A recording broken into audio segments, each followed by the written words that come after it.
नमस्कार, मैं दुष्टिर उपाध्याय। आधी रात पुतिन के आवास पर हुए 91 ड्रोन हमलों के बाद रूस के राष्ट्रपति आग बबूला है और यूक्रेन को दहलाने के लिए पुतिन ने सेना को ऑर्डर भी जारी कर दिया है।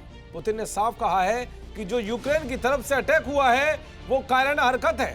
रूस इसका तगड़ा जवाब जरूर देगा और रूस की सेना के टारगेट पर यूक्रेन के राष्ट्रपति जेलेंस्की होंगे। यानी कि पुतिन के घर पर हमले का जवाब जेलेंस्की पर हमला करके दिया जाएगा। यूक्रेनी हमले के कुछ ही घंटे बाद पुतिन ने बड़ा ट्रेलर भी दिखा दिया है। आपको बताऊंगा कैसे रूस ने जेलेंस्की को उड़ाने का प्लान बनाया है और इसकी तैयारी परमाणु क्षमता वाली मिसाइलों की तैनाती करके शुरू कर दी है। साथ ही बताऊंगा कि हमले के कुछ ही घंटों बाद कैसे रूस की सेना ने यूक्रेन के कई बड़े शहरों पर अटैक करके उन्हें दहला दिया है, जिसने यूरोप के देशों के भी होश उड़ा दिए। दरअसल रूस के राष्ट्रपति पुतिन का यह इतिहास रहा है कि जिसने भी उनसे गद्दारी की या दुश्मनी करके नुकसान पहुंचाया, उसको जवाब भी धमाकेदार तरीके से दिया। क्योंकि पुतिन के आवास पर हमले के बाद रूसी सेना ने यूक्रेन के कई बड़े शहरों पर भीषण हमले शुरू कर दिए हैं। रूस ने यूक्रेन के और कीव को निशाना बनाकर जोरदार हमले किए हैं, जिसमें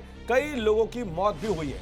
इसके अलावा डोनेस्क में भी रूसी सेना की ओर से हमले की खबर है। यहां भी भारी नुकसान हुआ है और यहां कई मौतें भी हुई हैं। तो वे रूस के रक्षा मंत्रालय ने बेलारूस में अपनी बैलिस्टिक मिसाइल प्रणाली ओरेशनिक तैनात करने की घोषणा कर दी है।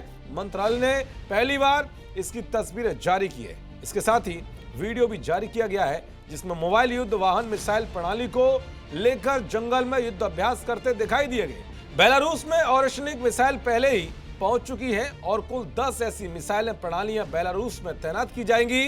बेलारूस के रक्षा मंत्रालय ने कहा है कि ओरेशनिक की मारक दूरी 5000 किलोमीटर तक है, जिससे यूरोप का अधिकतर हिस्सा निशाने में आ सकता है। रूस ने दावा किया है ये मिसाइल पोलैंड के एयरबेस तक 11 मिनट में और नाटो के मुख्यालय तक 17 मिनट में पहुंच सकती है।